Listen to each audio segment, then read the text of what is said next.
Hello friends, good morning. Today I'm picking up my new car. It is the end of an era.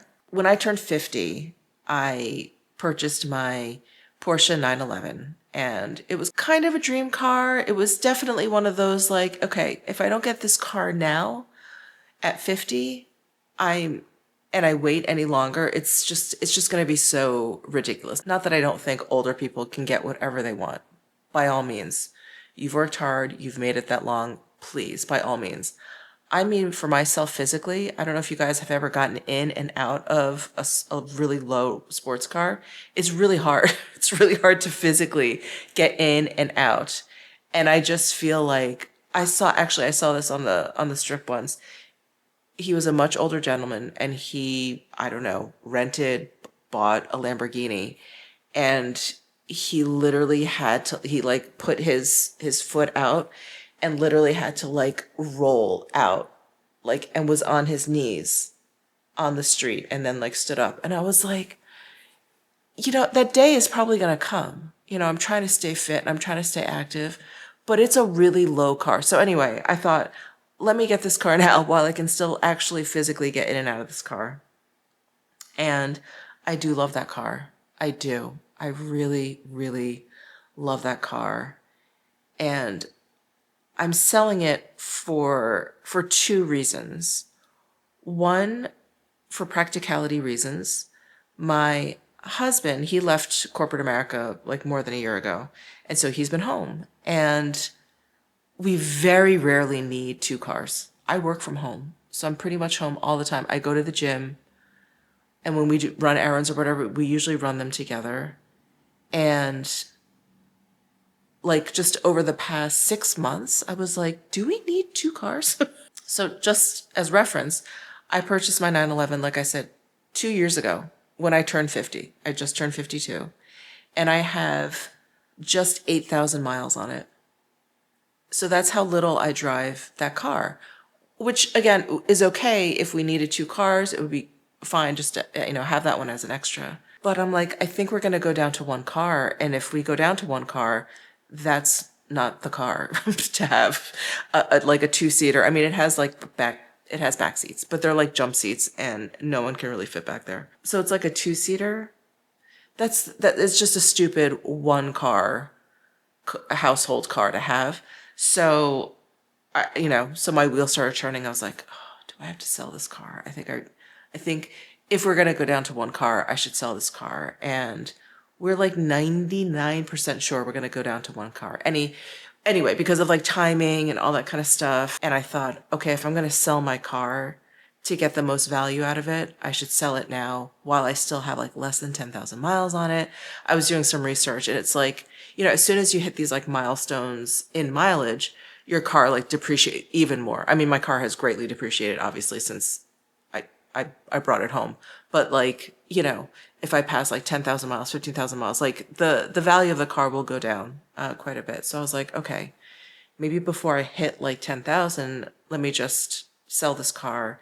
And when my husband's lease comes up, we have another opportunity then to like decide, are we going to, renew his lease, whatever, get another one, whatever it is. So I'm trading my car in for a Porsche Macan electric. And that's so there's actually 3 reasons. So that's another reason why I wanted to get this particular car, this Macan, because it's all electric. And my husband has an electric car and I love it. I love it. I love just plugging in his car at night and it's charged in the morning and ready to go. And, the other day, I think it was when Sarah was here and she was, here recording the podcast. And so we were like in and out or whatever. So we were driving my car and I was like, oh, let me go get gas. So I'm getting gas and I'm, fussing with it. And I put the pump in, I'm sitting there pumping and I'm like, this is so stupid. I swear, once you have an electric car, pumping gas feels so like, this is 2025. It felt like I was using a typewriter, like it just felt so ancient and antiquated and really archaic. I was like, this is so dumb. So I don't know. I just was deciding more and more and becoming like more confident in my decision to, sell back the 911 and get the Macan electric. The third reason why is I never, ever, ever would have guessed this would happen when I got my car. Maybe this only happens in Las Vegas. I don't know. But whenever I drive my car and I'm going between the strips, so I'm on like a major highway, at night, I will always have some Dodge Charger or I don't even know, like one of those muscle cars. And they come up behind, so we're going highway speed. And here in Vegas, everyone drives really fast. So we're talking, I don't know, between 75, 80 miles per hour. Pull up next to me as we're driving at night and just like rev like they want to race. Every single time I'm on the highway on I-15 here at night. As soon as the sun goes down, so it could be like 8 p.m. or 11 p.m., but every time I'm on I-15 driving to or from the strip, I am invited to race by some maniac on the highway. I mean, I also have gotten very strange attention in that car, which I don't welcome, but none of it has felt that dangerous. And they're not like swerving into me or whatever, but I'm like, what are you doing? We're on a highway. Like, are you crazy? We're not alone. There's plenty of other cars around us. Like, it's such small dick energy. And I'm like, I hate that. I hate that attention that car attracts. And it's so stupid. It is so, so stupid. And it actually happened once. And Jen was in the car. And she was like, what is going on? I was like, Jen, this happens every time. Every time. Thankfully, I don't drive at night. I don't leave my house very much, like late at night. But when I can, like my husband's not using his car, I'll use his car now. Cause I'm like, I'm not dealing with that. And I'm like, I don't want to live that way. Anyway, so stupid. So stupid. So those are the three reasons why I am not turning in my car, but selling my car. And I am picking up my new Porsche Macan today. I'm very excited. Very, very excited. I did test drive this car before I left I can't even remember now. Maybe before Sarah came. It's been a while. Oh yeah, it was actually before New York. So yeah, it's been a long while because I was, again, I've been like kind of warming up to this, but I kept getting cold feet because I'm like, I love my car. I love her. And then I think it was when I was in Dallas. I just texted my guy at Porsche and I was like, I see that you have one at the dealership. You can go online and look the inventory at dealerships. And they had the Porsche, Macan E, the color, the interior, the extras that I liked. I was like, is this available? I would like to lease this one. It was like, I had to just do it. Otherwise I was just going to keep chickening out and getting cold feet. But I'm like, this is the right decision. Let me just get this more practical car. So the Macan is the little crossover that Porsche makes. So it's smaller than their Cayenne, which is like their true to life, like SUV. This is smaller. And I do prefer smaller cars. I feel very comfortable in my 911. Very small, very low to the ground. But when I did test drive the Macan, I did feel very comfortable in that. So yeah, I just think this is the right decision. It's the most practical decision. The car is also a little bit cheaper. So hey, I'm not going to balk at that. And yeah, and I'm pretty sure we're going to go down to one car, and this is the one car that I want to have. So that's what we're doing today. We are selling my 911 and we're picking up the Macan. I'm really excited. I mean, it's exciting to get a new car. So gosh, the end of an era. The end of my super fun, most amazing car ever. But I think, I don't know, if we ever go back to having two cars, I'm like, maybe I'll get a 911. Maybe that'll be our second car. I'll get a newer one. Maybe I'll get like a more souped up version or something. One of the more like powerful ones, like an S or a turbo. I don't think I could handle a turbo. Turbos are really insane. But anyway, I am rambling. So I am going to just finish my coffee, get ready, and go. It's like 5 o'clock in the morning. My appointment isn't until later, but yeah, I'm just going to enjoy my coffee and have like a little bit of a slower morning. So before we head out to the dealership today, I just wanted to share with you some amazing new pieces that I got in from Selfwho. They are sponsoring this video, so a big thank you to them. I want to start with this gray plaid jacket that I have on. How cute is this? It has this Prince of Wales kind of check here, this dark charcoal gray. We've got like shirt cuffs here. We've got that collarless silhouette up here, which I love. Nice, easy zip front. And got 2 pockets here. And it has a slight like bloused effect here. It's like pleated at the bottom. This isn't elasticized or anything, so there's a nice sort of casual but tailored feeling to this jacket. I really love it. So you can get this jacket by itself, or you can get it paired with this skirt.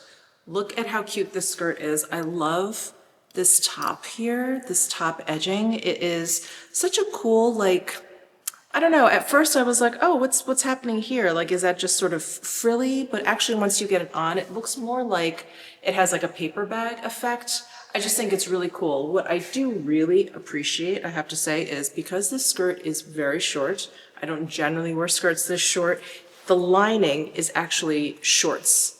So very comfortable. I don't feel like there's any danger of like flashing anyone. It's such a cute set, but if the skirt maybe is a little bit too young, a little bit too short for you, you can just get the jacket alone. But you can get this as a set, or you can get the skirt alone if you only like this one. And the pleats are cool too. They're very wide set, so you almost have like, it's almost like the center of a kilt, you know, where it like folds over, gives you that illusion. It's really nice. It's got belt loops if you want. Now I have a size medium in the jacket, which fits great. I also have a size medium in the skirt. I think the medium in the skirt is a little bit too snug. I would, if you use me as size reference, I would size up to a large, just FYI. And I did also get this Angora and wool blend V-neck cardigan. I just love the details. So the placket almost looks like a waistband to pants because it's got these belt loops. And then the pocket on here looks like the back pocket of a pair of jeans. It has the rivets here. It's really neat. Of course, I love this color. This light gray is really pretty. And the Angora is, I think you can see the texture there. It's that really, really light, fluffy, super soft fur. It's really, really cozy. This is so perfect for the colder weather. I like the silhouette of this. I find that it does a slight cocooning. It definitely doesn't like splay out or anything like that. It has a really nice weight to it. And this knit is dense. So you're not gonna see a lot of opening to this knit.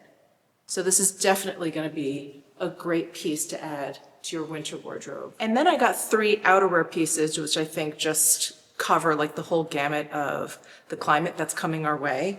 So I got a trench, which I think is absolutely perfect for fall or spring. Whether it's raining or not, I know these coats are meant for the rain, but I just like the style of them. I just think that they're slightly androgynous, they're slightly mysterious, like there's something very cool about a trench. So this is your classic trench style. It's got the notched lapel, it's double breasted, it has the flap. Over here, the breast flap, it also has the back vent flap.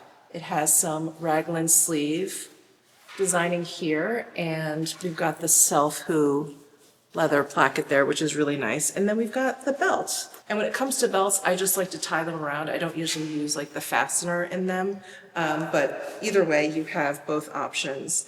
And we've got some slip pockets here. Really great, nice weight, and I like this fabric.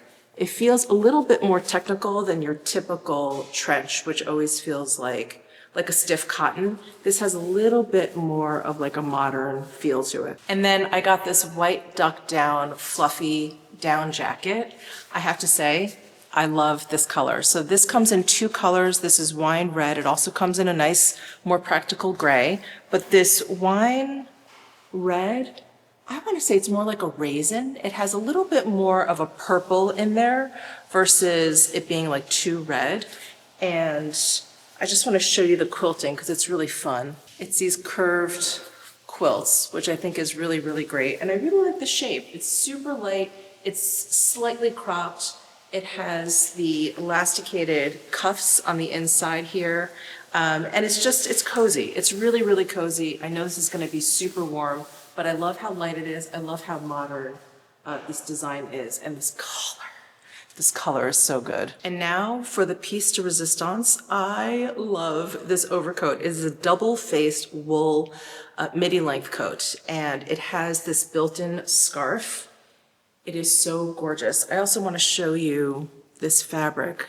So it has a little bit of a pile to it. So can you see like the hair? So there's actually like a direction to this fabric. It feels a little bit like fur. This comes in 3 different colors. So this one is gray. It also comes in like a rich brown, and it also comes in an off-white, a beige, which I also think looks very luxurious. It has some slight shoulder pads, give it a little bit of structure because it's got that collarless opening again, but you do have that attached scarf, which is so gorgeous. I love wrapping it around, and of course I got this idea off of their site and then tucking it through. It's double-breasted and it's got 2 flat pockets in the front. It has a great easy silhouette so that you could wear it every day, but I think because of its tailoring, it has this belt here if you want to cinch at the waist. It's double-breasted. Makes it look a little bit dressier, which I think is also really nice, but this is one of those coats that I could see you could wear in the wintertime, like all day, everywhere, like running errands, running in and out or whatever. And then like if you have to go out to dinner, you can just go straight out to dinner. This looks very acceptable to walk into a nice restaurant wearing this. So I love this. And I think I mentioned this, but everything that I got is in a size medium. And like I said, that little skirt, I would size up. If you use me as a size reference, but everything else size medium I think is great. I really, really love this. I love anything that's double face, which basically means the right side of the fabric and the wrong side of the fabric are the same. So you're basically getting like 2 for 1 when you get a double faced item. And this built-in scarf, it's just so chic. So of course, I'll leave a link to all the pieces that I tried on down in my description box for you. A big thank you to Selfwho for working with me on this video. I love this jacket. I'm actually going to check the weather. If it stays, it's relatively cool. If it stays cool, I'm going to wear this to the dealership because I love it so much. Oh my God, you guys, it's 72 degrees and it's only going to be a high of 82. What is happening? I'm so excited. I'm definitely keeping my jacket on. Yes. Okay, she's a little dirty, but I'm going to miss her. I'm going to miss you, 9/11. Okay, I actually feel kind of ridiculous because I'm getting a little emotional having to say goodbye to this car. I mean, I know I don't have to, but it's the right thing to do, right? It's the right thing to do. We don't need so many cars, and we definitely don't need a 2-seater. We definitely don't need a 2-seater. Such a good sound. Such a good sound. I'm gonna miss her, but you know, I was, of course, talking this over with my husband, and really at the end of the day, if I'm just dying for this car again, I can get another one, you know, I can get a newer one. I don't know. It's just, you know, it's a thought that makes giving her up a little bit easier. I don't know if I ever will, but yeah, I do love her. And I am definitely sad. I'm sadder than I thought I would be. I'm definitely more emotional than I thought I would be.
Michelle, on behalf of Portia Henderson, here's your new Macabre.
Alright guys, we are here in the new car. It's really slick. It's really slick. I do love the interior. I love like the lighting, all of the, I guess you could say like electric vehicle accents to it all. It's nice. I mean, it's different. Like I was saying earlier, I think I'm like already really missing my car, but it's fine. I think this was the right move. Absolutely. All right, we are taking our first voyage back home in the Macabre. We also have to think of a name for her. I don't know yet. So I have to adjust the seats here. Let me move up. More. Me and my super short legs. And then I think that's good. So I just have to hit set. Yeah, so we're good there. And then let me do the side view mirrors. That's good. And then the rear view. Okay. What's totally different in this car actually is where the gear shift is. So it's all the way over here, actually on the dash. It used to be down here in the console, but we've got the P to park, and then it's got the same, I think they call it like a tongue, a tongue gear shift. But anyway, up for reverse, down for drive. And she says she's ready. Okay guys, here we go. And this definitely drives like a normal car, not like an EV. If you guys have ever driven one, they kind of drive, at least by default, they kind of drive like a golf cart. So if your foot isn't on the gas, the car will just eventually come to a stop. This does drive like a gas-powered car, which is really interesting. So, like if I take my foot off the brake, it does start to move slowly, unlike an EV that I'm used to. So that's interesting. This is definitely more like a traditional car, or at least like drives like a traditional car. But this is super smooth, like super duper smooth, and really quiet. I do feel really high up.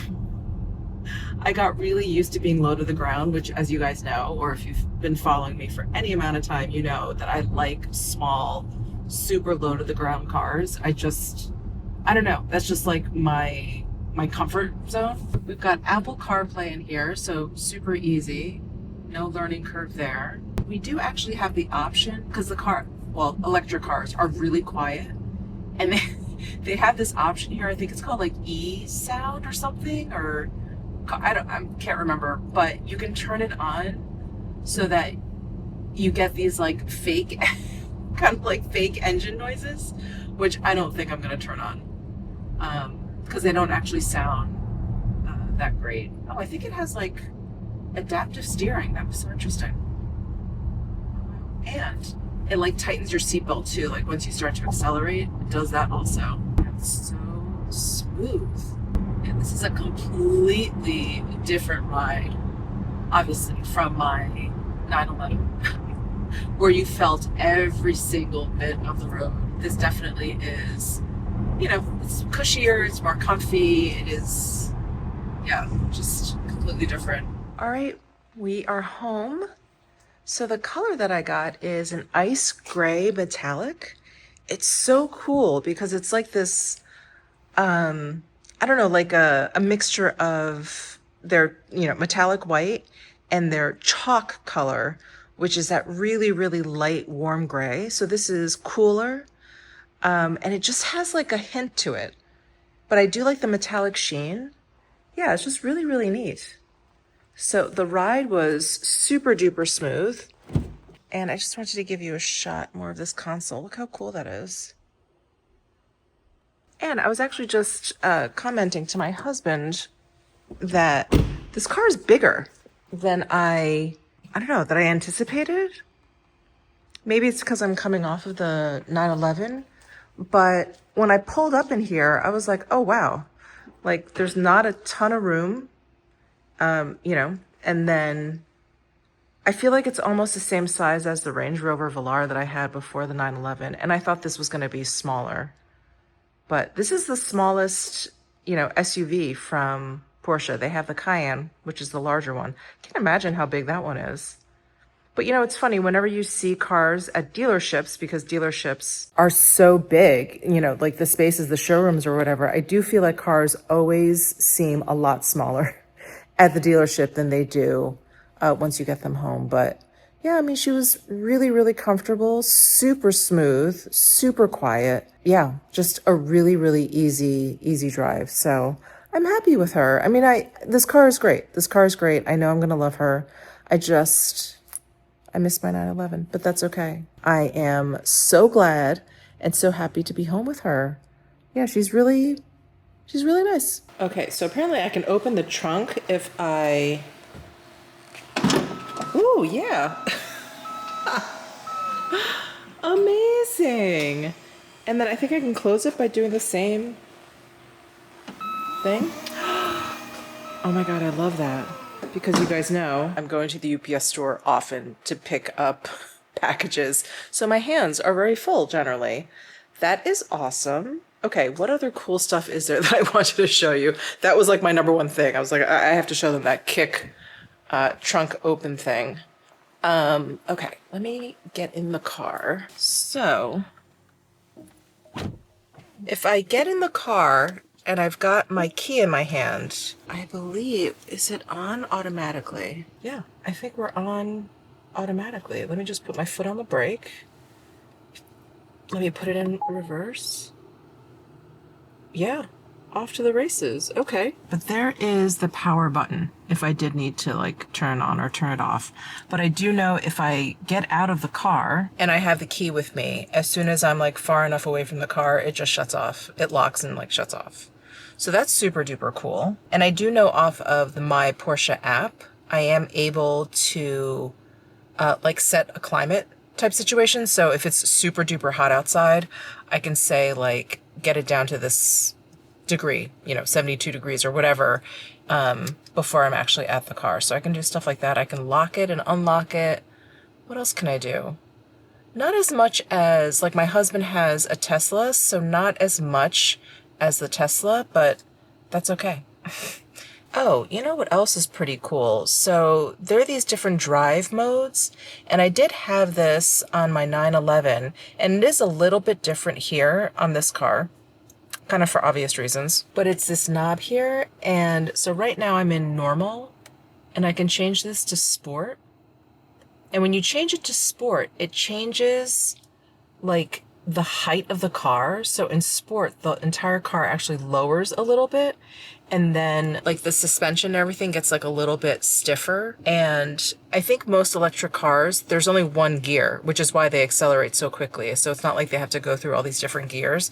For this car, there's actually two gears, but it really, I don't know, at least the way Anthony explained it to me, it moves through the 2 gears so smoothly. It is kind of like a 1-gear car, but it does technically have 2 gears. But that's why EV cars can accelerate so quickly. I don't know if you guys knew that. So I think what's great about this car too is, and I did a little bit of research, like very little, but a little bit of research before I settled on this car. But the, what am I trying to say? The distance that you have, the range. Wow.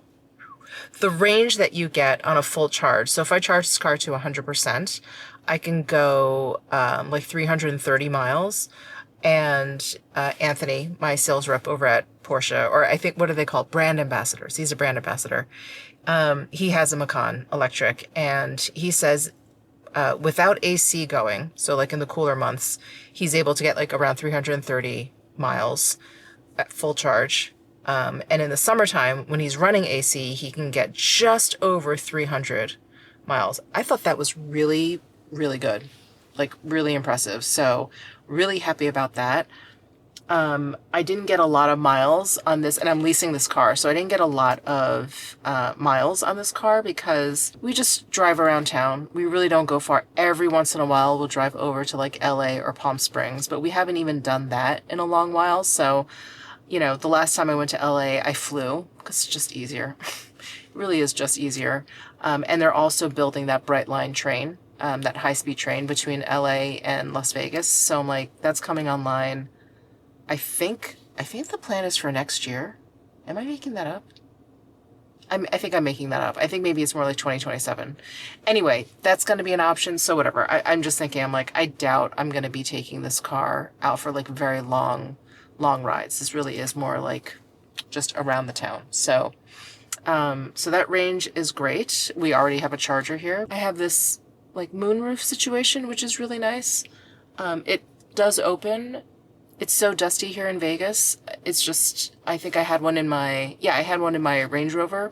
I never opened it. Like every once in a while, I was like, cause I would open it, but it's so dusty here that, yeah, I never really bothered.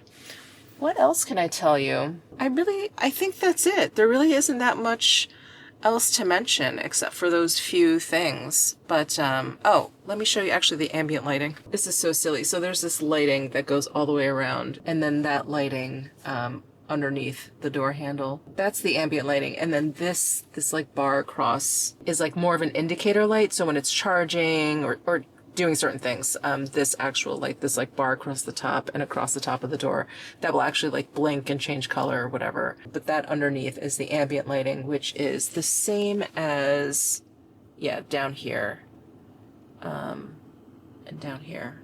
So you have different color options. I of course chose green. And then these headrests, actually, these look actually very different from the 911. I think I can move these. Hold on. I can see it over here on the passenger side. Oh yeah, so I can pull this out. Well, that's uncomfortable. Or, yeah.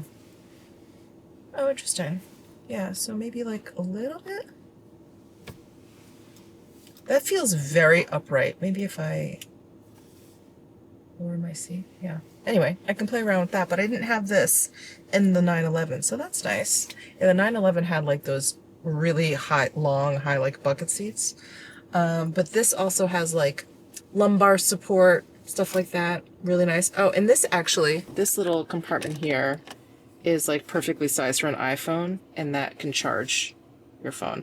I have to get a different case for my iPhone. My iPhone case it's not like a MagSafe. So stupid. I don't know why I got that one. I just assume they all are, but mine isn't. So I have to get a MagSafe case. And I would also like to get, I don't know, some kind of mount for my phone. I had problems with my 911 finding like the perfect mount for it. And I never really did. I ended up attaching it to the vent on the side, and you know, it worked fine, but I really didn't like it there. And I'm seeing on this car, there really isn't a good spot here either. And then I do have some charging ports down there, some USB-C ports down there. And I think that's it. I think those are all the highlights of this particular car. Of course, you know, I just got it, so I'm sure I'll be discovering stuff as I get more familiar with it. But yeah, it's interesting being back in like a, you know, a more normal, less sporty car. It feels like I keep saying, it feels like I'm really high up, even though I know I'm not. You know, it's very average height car, average size, maybe a little bit larger than the average size car, but that's it. That's it. Okay. Well, I think I've rambled on enough about the new car, the car situation, why I've gone from the 911 to the Macan. I am really, really excited to have an electric. I love, like, not having to worry about, like, oil changes, going to the gas station, like, all of that kind of stuff. There's just none of that. It's so great. Well, that's it, guys. I think I'm going to leave you here. Thank you so much for tuning in. A big thank you to Selfwho for sponsoring this video. A big thank you to them. And that's it. That's it. I will see you in the next one. Bye.